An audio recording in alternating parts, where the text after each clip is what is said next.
আসসালামু আলাইকুম রহমতুল্লাহ। আজকে দেখব আমরা বীজের সংখ্যা গড় নির্ণয় করার সহজ কৌশল। শর্টকাট টেকনিকে কীভাবে আমরা 30 সেকেন্ডের মধ্যে উত্তরটা বের করতে পারবো সেটা দেখে নিব। আমাদের বলছে 12 থেকে 32 পর্যন্ত বীজের সংখ্যাগুলোর গড় কত। আমাদের দেওয়া আছে এখানে 12 আর হচ্ছে 32, দুটোটাই হচ্ছে জোড় সংখ্যা, কিন্তু আমাদের বলতেছে বীজের সংখ্যা বের করার জন্য, বীজের সংখ্যাগুলোর গড় বের করার জন্য।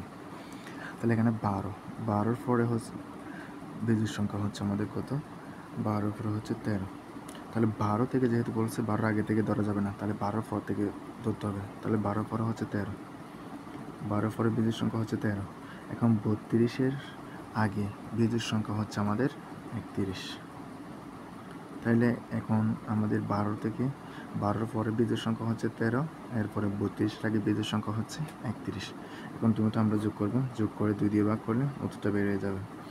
তাইলে 3-এর সাথে 1 যোগ করলে কত হবে, 4, 1-এর সাথে 3 যোগ করলে 4, তাহলে নিচে হবে 2।